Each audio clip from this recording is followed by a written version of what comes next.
தமிழ்நாடு 2026 தேர்தல் 360 அப்டேட்ஸ் நிகழ்ச்சிக்கு உங்களை வரவேற்கிறோம். இந்த நிகழ்ச்சியில ஒவ்வொரு மாவட்டங்களிலும் இருக்கக்கூடிய சட்டமன்ற தொகுதிகளில் எந்தெந்த கட்சிகள்ல யார் யார் சீட்டுக்கு ட்ரை பண்றாங்க அப்படிங்கிற விஷயங்களை தொடர்ந்து பார்த்துக்கிட்டு இருக்கோம். அந்த வகையில இன்னைக்கு நம்ம என்ன தொகுதி பார்க்க போறோம்? ராமநாதபுரம் போயிடலாம். ராமநாதபுரம் சொந்த ஊருக்காரு, அவரே சொல்லிட்டாரு. எப்படி உங்களுக்கு தஞ்சை உங்க ஊருக்காக பார்த்தோமோ உங்களுக்காக பாக்குறோம். அப்படின்னு இல்ல, அந்த மண்டலங்கள் சென்னை வடக்கு மண்டலம் எல்லாம் பார்க்கும்போது சவுத்துல கொஞ்சம் கம்மியா பார்த்த மாதிரி, மதுரை தான் பார்த்திருக்கோம். எப்பன்னு காத்துட்டு இருந்தீங்க, வந்துருச்சு. அதனால் வணக்கம் கூட வச்சுக்கலாம். வணக்கம். சமையல் எண்ணெய் மற்றும் உணவுப் பொருள் ஏற்றுமதியில் 20 ஆண்டு கால அனுபவம் பெற்ற ஸ்டார் எக்ஸ்போர்ட் ஹவுஸ் கயல் ஆக்ரோ ஃபுட்ஸ். முதலாவது எந்த தொகுதி பார்க்க போறோம்? முதலாவது ராமநாதபுரமே பார்த்திடலாம். ஆர்வமா இருக்கீங்க? அங்க வரைக்கும் வந்துட்டு இல்ல, நிறைய வரலாற்று ரீதியான சம்பவங்கள் எல்லாம் நடந்திருக்கு, சில சென்டிமெண்ட்ஸ் இருக்கு அப்படின்னு நிறைய விஷயங்களோட தான் ராமநாடு தொகுதி. தமிழ்நாடு முழுக்க உள்ள அரசியல் வரலாற்றுகள் வந்து அக்கு வேற அனைவரா சொல்றீங்க. உங்க ஊரை நீங்க விட்டு வைப்பீங்களா? ஆமா, அதெல்லாம் பார்க்க போறோம். ஆமா, ரெண்டு விஷயம் ரொம்ப முக்கியமான விஷயம் வந்து இருக்கு. ஒண்ணு என்னன்னா, எல்லாருக்குமே தெரிஞ்ச சென்டிமெண்ட், ஒரு 50களுக்கு மேலே பாத்தீங்கன்னா, ஒரு 67 அந்த மாதிரி பாத்தீங்கன்னாலே அங்க ராமநாதபுரம் தொகுதியில மேல எந்த கட்சி ஆட்சிக்கு வருதோ அந்த கூட்டணியோ அந்த கட்சியோ தான் ராமநாதபுரம்ல ஜெயிப்பாங்க. நீங்க ராமநாதபுரம்ல ஒரு திமுக வேட்பாளர் இல்ல திமுக கூட்டணி ஜெயிக்கிறாங்கன்னா மேல அதே ஆட்சி வரும். அந்த மாதிரி இந்த வரலாறு வந்து தொடர்ந்துகிட்டே இருக்கு. அதுக்கு வந்து அரசியல் ரீதியா பாத்தீங்கன்னா, அங்க இருக்கிற மக்களோட அந்த சமூக பொருளாதார அரசியல் அந்த விஷயங்கள் வந்து ஒட்டுமொத்த தமிழ்நாட்டை ரெப்ரசென்ட் பண்ற மாதிரி இருக்கிறதுக்கு வாய்ப்பு அதிகமா இருக்கு அப்படின்னு சொல்றாங்க. ஓகே, உங்க ஊரோட தேர்தல் வரலாற்றையும் சொல்லிருங்க. தேர்தல் வரலாறு: அதிமுக வந்து 6 முறை வெற்றி பெற்று இருக்காங்க, திமுக 4 முறை, காங்கிரஸ் 1 முறை. காங்கிரஸ் வந்து திமுக கூட்டணியில தான் ஜெயிச்சாங்க 2006. அது போக மனிதநேய மக்கள் கட்சி ஜவாஹர்லா வந்து ஜெயிச்சாரு 2016 அதிமுக கூட்டணியில. அப்படி பார்த்தாலுமே கூட அதிமுக அதிகமான முறை ஜெயிச்சிருக்காங்க. 2021 தேர்தலில் இங்கே யாரு எவ்வளவு வாக்கு வித்தியாசத்துல வெற்றி பெற்றா? 2021 தேர்தலை பொறுத்தளவுல திமுக சார்பா காதர் பாட்சா முத்துராமலிங்கம் இவர் தான் போட்டிக்கிட்டாரு. இவர் கிட்டத்தட்ட 1,11,075 வாக்குகள் வாங்கியிருந்தாரு. பாஜக சார்பா குப்பு ராமு அவர் வந்து போட்டிட்டாரு. அவர் கிட்டத்தட்ட 60,763 வாக்குகள் வாங்கியிருந்தாரு. நாம் தமிழர் சார்பா போட்டியிட்ட இளங்கோ அவர் 17,062 வாக்குகள் வாங்கியிருந்தாரு. அமமுக சார்பா போட்டியிட்ட ஜி முனியசாமி 6,776 வாக்குகள் வாங்கியிருந்தாரு. இதான் 2021 நிலவரம். 24 இங்க என்ன நிலவரம்? 2024 தேர்தலை பொறுத்த வரைக்கும் இந்திய யூனியன் முஸ்லீம் லீக் நவாஸ் கனி தான் போட்டிட்டாரு. அவர் ஒரு 1,00,000க்கும் அதிகமான 1,04,000 அதுக்கு திமுக கூட்டணியில அந்த அளவுக்கு எல்லாமே நீங்க கரெக்டா கணக்கா இருக்கீங்க பாருங்க, அந்த அளவுக்கான வாக்குகள் வாங்கியிருக்காரு. அடுத்த நம்ம பார்த்தோம்னா 2வது இடத்துல வந்து ஓபிஎஸ், அவர் வந்து ஒரு 66,000 அளவுக்கான வாக்குகள் வந்து இங்க வாங்கியிருக்காரு. சுயேட்சை பலாப்பழ சின்னத்திலே வந்து அவர் இவ்வளவு வாக்குகள் வந்து வாங்கியிருக்காரு.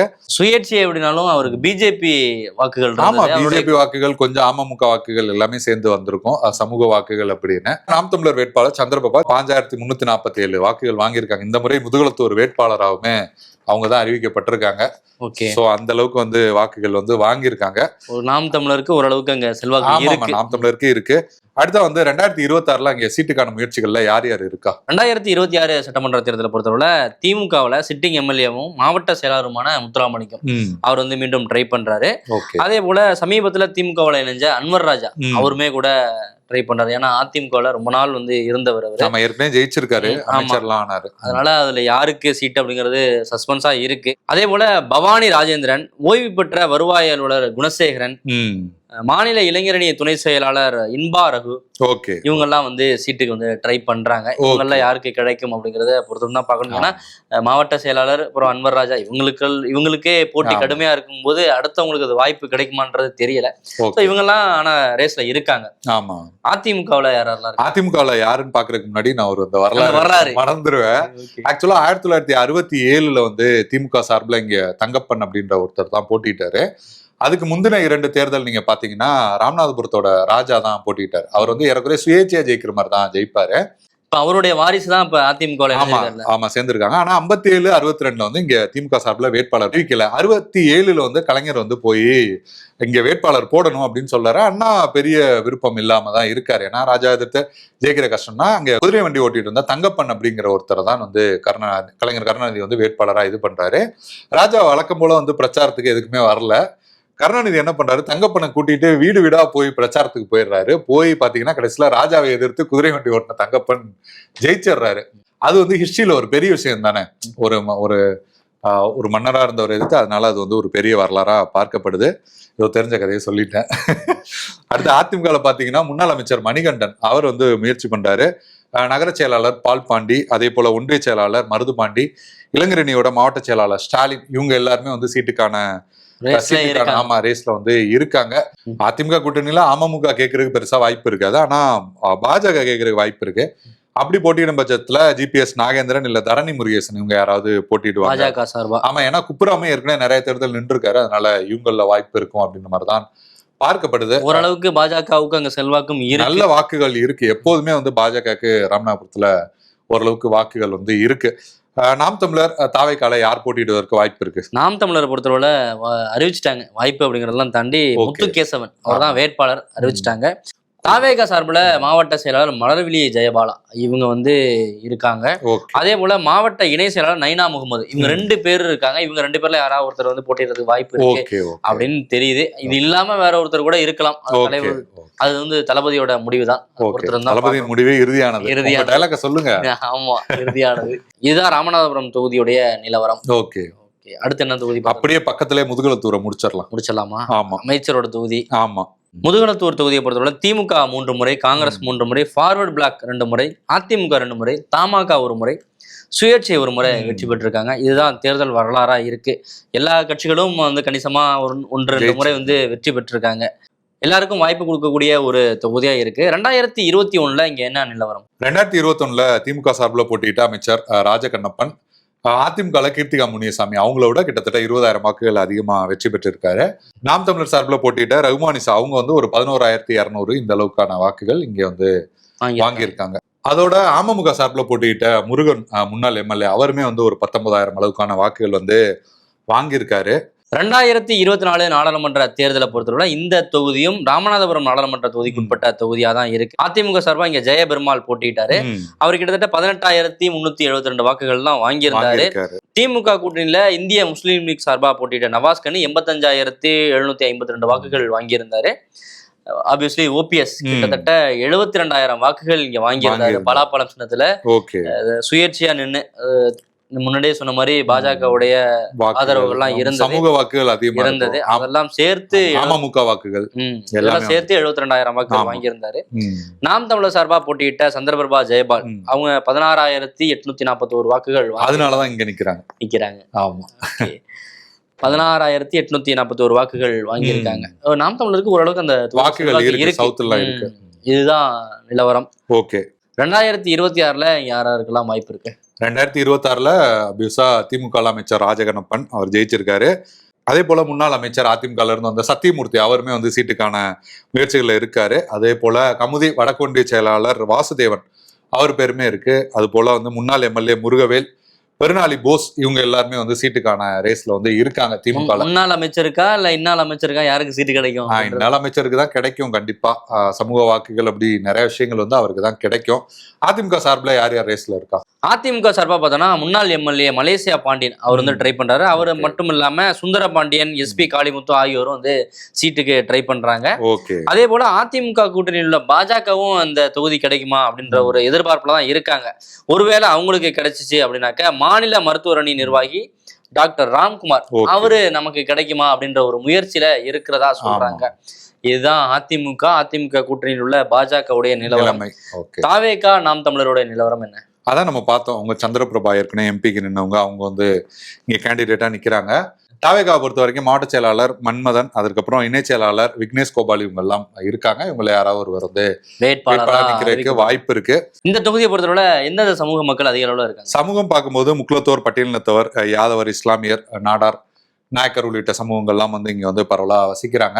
குறிப்பா வந்து யாதவர் சமூகத்தோட வாக்கு தான் இங்க கொஞ்சம் டிசைடிங் ஃபேக்டரா இருக்கு. அப்படின்றதுனாலதான் நீங்க ராஜகண்ணப்பனுமே அதனாலதான் இங்க நிக்கிறாரு. தீர்மானிக்க மலேசியா பாண்டியனுமே அதனாலதான், அவருமே அந்த சமூகத்தை சேர்ந்தவர் தான். அதனாலதான் அவருமே இங்க நிக்கிறதுக்கான அந்த சீட் ரேசிங்லயுமே அவருமே இருக்காரு. வெற்றி தோல்வியை தீர்மானிக்கிற வாக்குகளா யாதவர் சமூக வாக்குகள் அப்படிங்கிறது இங்க இருக்கு. அவங்கதான் தீர்மானிக்க போறாங்க. ஆமா, இதுதான் முதுகளத்தூர் தொகுதியுடைய நிலவரம். அடுத்து என்ன தொகுதி பார்த்தலாம்? அடுத்து வந்து நம்ம வந்து பரமக்குடி தொகுதி வந்து பார்க்கலாம். இந்த மாவட்டத்துல இருக்கிற தனி தொகுதி. இந்த தொகுதியை பொறுத்தளவுல தேர்தல் வரலாறு அப்படின்னு எடுத்துட்டோம்னா திமுக 4 முறை வெற்றி பெற்றிருக்காங்க. அதிமுக 8 முறை. அதுல வந்து ஒரு இடைத்தேர்தலும் சேர்த்து 8 முறை வெற்றி கோட்டை தான். ஆமா, அதிமுகவோட கோட்டையா தான் இருக்கு. காங்கிரஸ் 2 முறை வெற்றி பெற்றிருக்காங்க, தமாக 2 முறை வெற்றி பெற்றிருக்காங்க. லீடிங் பார்த்தோம்னா அதிமுக தான் 8 முறை வெற்றி பெற்றிருக்காங்க. 2021 இங்க என்ன நிலவரம்? திமுக சார்பில் முருகேசன் போட்டிட்டாரு, அதிமுக சார்பில் சதன் பிரபாகர் அவர் போட்டிட்டாரு. ஒரு 13,200 வாக்குகள் வித்தியாசத்துல திமுக வந்து வெற்றி பெற்றிருக்காங்க. அதே போல நாம் தமிழர் சசிகலா அவங்க வந்து ஒரு 16,500 வாக்குகள் இங்க வந்து வாங்கியிருக்காங்க. 2024 நிலைமை என்ன? 2024 நாடாளுமன்ற தேர்தலை பொறுத்தவரை இந்த சட்டமன்ற தொகுதியும் ராமநாதபுரம் நாடாளுமன்ற தொகுதிக்கு உட்பட்ட தொகுதியா தான் இருக்கு. இந்த தொகுதியில திமுக கூட்டணி சார்பா களமிறங்கின நவாஸ்கனி கிட்டத்தட்ட 71,700 வாக்குகள் வாங்கியிருந்தாரு. ஓபிஎஸ் 57,000 வாக்குகள் வாங்கியிருந்தாரு. அதிமுக சார்பா போட்டியிட்ட ஜெயபெருமாள் 16,100 வாக்குகள் வாங்கியிருந்தாரு. நான் தமிழர் சார்பா போட்டியிட்ட சந்திரபிரபா கிட்டத்தட்ட 17,300 வாக்குகள் வாங்கியிருந்தாரு. அதிமுக இங்க வந்து ரொம்ப குறைவான வாக்குகள் வாங்கினதுக்கான காரணம் ஓபிஎஸ் தனியா பார்த்த மாதிரி 2 பேரோட வாக்குகள் சேர்த்தோம்னா அது நவாஸ்கனியோட வாக்குகளோட அதிகமா தான் போகுது. 73,000 அந்த அளவுக்கு போகுது. ஸோ ஓபிஎஸ் தான் வந்து பெரும்பான்மையா அந்த வாக்குகள் ஓபிஎஸ்க்கு போனதுதான் காரணம். அதனாலதான் அவங்களால வெற்றி பெறவும் முடியல. அதிமுக வெற்றி பெறும், ஓபிஎஸ் வெற்றி பெற முடியல. 2 ஸ்பிளிட் ஆயிருச்சு. ஆமா, ஸ்பிளிட் ஆயிருச்சு. அதுதான் உண்மை.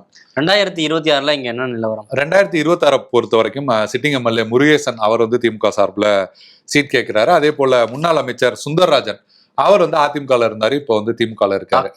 டாக்டர், ஆமா, அவர் வந்து அமைச்சராலாம் இருந்தாரு. அவர் வந்து முயற்சி பண்றாரு. பரமக்குடி தொகுதியில அதிமுக சார்பில் பாத்தீங்கன்னா முன்னாள் எம்எல்ஏ சதன் பிரபாகர் அவர் முயற்சியில இருக்காரு. அதே போல வந்து மாவட்ட துணை செயலாளர் தான் பாலாமணி, உங்களோட கணவர் பொறியாளர் மாறி, அவருமே அந்த முயற்சிகள்ல இருக்காரு. கூட்டணியில பாஜகன்னு பார்த்தோம்னா பாலகணபதி அவருமே வந்து முயற்சி பண்றாரு. அவர் வந்து திருவள்ளூர் தொகுதியில நாடாளுமன்ற தேர்தலில் போட்டியிட்டாரு. அவர் சொந்த ஊர் பரமக்குடி அப்படின்ற அடிப்படையில அவருமே வந்து கேட்கிறாரு. ஒருவேளை பாஜகவுக்கு வாய்ப்பு கிடைச்சா அவர் நிக்கிற கூட வாய்ப்புகள் இருக்கு. சமூக மக்கள் இங்க யார் யார் இருக்காங்க? இந்த தொகுதியை பொறுத்தவரை முக்குளத்தோர் அதிக அளவுல இருக்கிறாங்க, பட்டியல் சமூகத்தினர் இருக்காங்க, யாதவர், சௌராஷ்டிரா, செட்டியார் அப்படின்னு பல்வேறு சமூகத்தை சேர்ந்தவர்கள் இருக்கிறாங்க. மெஜாரிட்டியே பார்த்தோம்னா முக்குளத்தோர்கள் இருக்கிறாங்க. இவங்கதான் வெற்றி சமூகமே இருக்காங்க, அந்த அளவுக்கு தான் இருப்பாங்க. வெற்றி தோல்வி தீர்மானிக்கிற அந்த மாதிரி பாஜக கேட்கறதுக்கான வாய்ப்பு என்ன? சௌராஷ்டிரா நம்ம பாக்குறோம்ல, சௌராஷ்டிரா சமூகம், அதனால பாஜக ஆதரவு அப்படிங்கிறது இருக்கு. மோடிஜியை வச்சு அவங்க நெசவாளர்களுமே அந்த தொகுதியில் நிறைய இருக்காங்க. ஸோ அதனால அவங்களுமே வந்து முயற்சி எல்லாம் பாஜகவுமே பண்றாங்க. இதுதான் பரமக்குடி தொகுதியுடைய நிலவரம். அடுத்து ஒரே ஒரு தொகுதி இருக்கு. ஆமா, திருவாடனை தொகுதி இருக்கு ராமநாதபுரம் மாவட்டத்துல. திருவாடனை தொகுதியை பொறுத்தளவுல தேர்தல் வரலாறு அப்படின்னு எடுத்துட்டோம்னா காங்கிரஸ் இங்க வந்து 8 முறை வெற்றி பெற்றிருக்காங்க. திமுக 2 முறை, அதிமுக 2 முறை, சுயேட்சை 2 முறை, சுதந்திரா கட்சி 1 முறை வெற்றி பெற்றிருக்காங்க. இதுதான் தேர்தல் வரலாறா இருக்கு. காங்கிரஸ் வந்து இங்க மெஜாரிட்டியா ஜெயிச்சிருக்காங்க. அந்த தொகுதி அவங்களுக்கு ஒரு ஆதரவான ஒரு தொகுதியா அவங்க காலங்காலமா வச்சிருக்காங்க. ஆமா, இருக்கு. என்னன்னா நம்ம எப்படி பண்டுட்டியில வந்து பண்டுட்டி ராமச்சந்திரன் திமுகலையும் ஜெயிச்சிருக்காரு, அதிமுகலையும் ஜெயிச்சிருக்காரு. அந்த மாதிரி பார்த்தோம்னா இங்கேயும் ஒரே நபர், ஒரு ஃபேமிலி, ஒரு குடும்பம் இருக்காங்க. அவங்க வந்து அவங்க தந்தை ஏற்கனவே ஜெயிச்சிருந்தாங்க. அவர் வந்து சுயேட்சை சுதந்திரா கட்சி எல்லாம் ஜெயிச்சிருந்தார். அடுத்து வந்து அவரோட பையன் ஒரு 5 முறை, KR ராமசாமி ஏற்கனவே சட்டமன்ற காங்கிரஸ் தலைவராக இருந்தார், அவர் 5 முறை ஜெயிச்சிருக்காரு. இப்பவும் பாத்தீங்கன்னா அவங்க பையன் தான் எம்எல்ஏ இருக்காரு, கருமாணிக்கம். அப்படி அவங்களே நிறைய வந்து ஜெயிச்சிருக்காங்க. தலைமுறை அங்க வந்து ஜெயிச்சிட்டு இருக்காங்க. 2021 எவ்வளவு வாக்குகள் வித்தியாசத்துல வெற்றி பெற்றாரு? 2021 தேர்தலை பொறுத்தளவுல நீங்க சொன்ன மாதிரி கருமாணிக்கம் தான் காங்கிரஸ் சார்பா போட்டிட்டாரு. அவரை எதிர்த்து அதிமுக சார்பா ஆணிமுத்து அப்படிங்கிறவர் போட்டிட்டாரு. இவங்க 2 பேருக்குமான வித்தியாசம் அப்படின்னு பார்த்தோம்னா 13,852 வாக்குகள் வித்தியாசத்துல காங்கிரஸ் கட்சியை சேர்ந்த கருமாணிக்கம் வெற்றி பெற்றாரு. நாம் தமிழர் சார்பா போட்டியிட்ட ஜவஹர் கிட்டத்தட்ட 16,500 வாக்குகள் வாங்கியிருந்தாரு.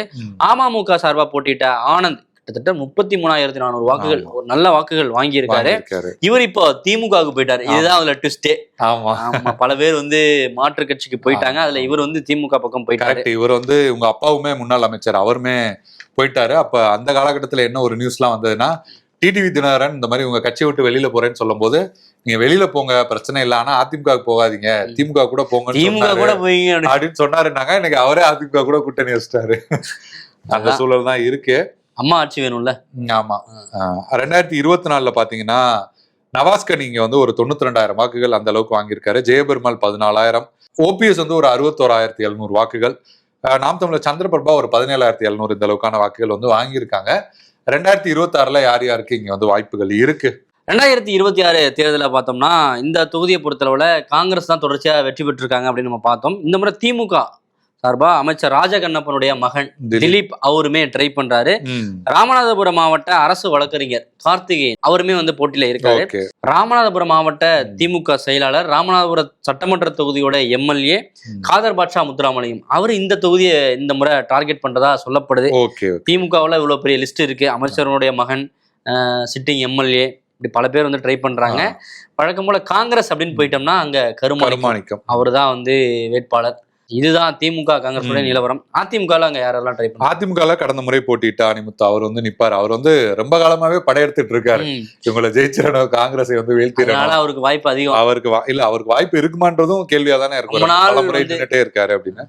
அடுத்த மாவட்ட செயலாளர் முனிசாமி வந்து இங்க வந்து நிக்கலாம் முயற்சி பண்றாரு. ஏற்கனவே அவங்களோட மனைவி வந்து முதுகுளத்தூர்ல 2 முறை போட்டிட்டாங்க. ஆனா வந்து வெற்றி பெற முடியல.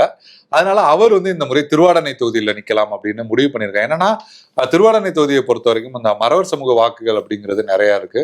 சோ நீங்க கருணாஸ்லாம் வந்து ஜெயிச்சாரு. நீங்க சொன்ன மாதிரி கருணாஸ் இந்த அதிமுக கூட்டணியில இங்க வெற்றி பெற்றிருக்காரு. இப்ப திமுக கூட்டணியில இருக்காரு. ஆமா. இப்ப மீண்டும் அங்க கேட்க மாட்டாரு. அவரும் அதற்கான முயற்சிகள்ல இருக்காரு. ஆனா கலைஞர் அவரோட வார்த்தையில சொல்லணும்னா அவருக்கு சீட்டா இல்ல இதயத்துல இடமா அப்படின்றது நமக்கு தெரியல. ஒருவேளை சீட்டு கொடுத்தாலும் நான் இந்த தொகுதியில நிக்கல, வேற தொகுதியில நிப்பா அப்படின்னு தொகுதி மாறுறதுக்கான வாய்ப்பு எனக்கு தெரிஞ்சு இல்ல. ஒருவேளை ராமநாதபுரம் அப்படி ஏதாவது போனா கூட இங்க நிற்பதற்கான வாய்ப்புகள் இருக்கும். பட் அப்படி எதுவும் இருக்க மாதிரி எனக்கு தெரியல. இங்கேயே திமுகலே பயங்கர போட்டி இருக்கு. காங்கிரஸ் கூட்டணிக்கு போற தொகுதியாகவும் இருக்கு. சோ அதனால கொஞ்சம் டஃப் தான். நீங்க ஏறக்குறைய திருவாடனை தொகுதி பாத்தீங்கன்னா ராமநாதபுரம் டவுனுக்கு பக்கத்துல வரைக்கும் திருவாடனை தொகுதி வரும். அந்த அளவுக்கு ரொம்ப அந்த சரௌண்டிங் வரைக்குமே இருக்கிறதுனால கொஞ்சம் ஆமா எல்லாருமே அதனால அந்த தொகுதியும் இது பண்ண. அதே போல நீங்க 2016 எல்லாம் பாத்தீங்கன்னா கருணாஸ் நின்னாரு. யாதவ் சமூகத்தோட இதுவா தேவநாதன் யாதவ் நின்னாரு. அதே போல தேவேந்திர குல வேளாண் ஜான் பாண்டியன் நின்னாரு அப்படின்னு எல்லாருமே அந்த தொகுதியில வந்து நின்னாங்க. திமுக நாம் தமிழர் சார்பில் பாத்தீங்கன்னா இப்ப திமுகவோட மாணவர் செயலாளர் இருக்க ராஜீவ்காந்தி அங்க போட்டிட்டாரு. சோ 2016 பிரபல வேட்பாளர்கள் அப்படிங்கறதுனால கொஞ்சம் கடுமையா தான் இருந்தது. 2016 அப்படி இருந்தது. இந்த முறை எப்படி இருக்கு அப்படின்றத நம்ம பார்ப்போம். அடுத்து பாத்தீங்கன்னா லீமா ரோஸ் மார்டின் அவங்களுமே வந்து அதிமுகல இணைஞ்சிருக்காங்க. அதிமுகல அந்த தொகுதியில போட்டியிட போறாங்கன்ற தகவல்கள் எல்லாம் வருது. சோ அவங்களுக்கான செல்வாக்கு இருக்கா? உடையார் சமூக வாக்குகள் இருக்கு. அதோட அவங்க சொந்த ஊர் அந்த பக்கம் இருக்கு. அந்த மாதிரியான தகவல்கள் வருது. சோ அந்த அடிப்படையில அவங்க வந்து அந்த தொகுதியை கேட்கறாங்க. அதே போல நாம் தமிழர்ல பிரேம்நாத், தமிழக வெற்றி கழகத்துல ஏற்கனவே நம்ம பார்த்தோம் மலர்வேலி ஜெயமாலா, நைனா முகமது, சண்முகநாதன் இவங்க யாராவது நிற்பதற்கான வாய்ப்புகள் அப்படிங்கிறது ரொம்பவே அதிகமா இருக்கு. அது மட்டும் இல்ல ராமநாதபுரத்துல நீங்க பாத்தீங்கன்னா 4 தொகுதியிலுமே கடந்த முறை திமுக தான் வந்து ஜெயிச்சிருந்தாங்க. இந்த முறை வந்து தாவேக்கா வேற புதுசா வராங்க. அதனால இந்த முறை வந்து நமக்கு தெரிஞ்சிடும் அவங்க யாரோட வாக்குகளை பிரிக்கிறாங்க அப்படின்றது நமக்கு அதை வச்சு கணிச்சிடலாம். ஆமா, அதை வச்சு நம்ம வந்து கண்டுபிடிச்சிடலாம். சமூக மக்கள் அங்க யார் யார் இருக்கா இந்த தொகுதியை பொறுத்தவரை? சமூக மக்கள் அப்படின்னு பார்த்தோம்னா முக்குலத்தோர், யாதவர், இஸ்லாமியர்கள், தேவேந்திர குல வேளாளர், உடையார் அப்படின்னு பல்வேறு சமூகங்கள் இருக்காங்க. இவங்க தான் வெற்றியை தீர்மானிக்கக்கூடிய சக்திகளா இருக்காங்க. ஓகே, இதுதான் திருவாடனை சட்டமன்ற தொகுதியோட நிலவரமா இருக்கு. ஒட்டுமொத்த ராமநாதபுரம் மாவட்டத்துடைய நிலவரத்தையும் நம்ம பார்த்துட்டோம். இந்த நிகழ்ச்சியில ஒவ்வொரு மாவட்டத்துடைய சட்டமன்ற தொகுதியில யார் யாரெல்லாம் போட்டிடுறாங்க அப்படின்னு சொல்லி தொடர்ச்சியா பார்த்துக்கிட்டு இருக்கோம். அடுத்ததா எந்த மாவட்டத்துடைய நிலவரத்தை பதிவு செய்யணும், உங்க மாவட்டத்துல என்ன நிலவரம் இருக்கு, நாம சொல்ற தகவலை தாண்டி கூடுதலா வேற ஏதாவது போட்டிகள் இருக்கா, அங்க யாருக்கு வாய்ப்புகள் இருக்கு, இப்படி பல்வேறு விதமான தகவலை உங்களுக்கு தெரிஞ்ச தகவலை கமெண்ட் பாக்ஸ்ல பதிவு பண்ணுங்க. அடுத்த தொகுதியில நம்ம சந்திப்போம். ஓகே, நன்றி.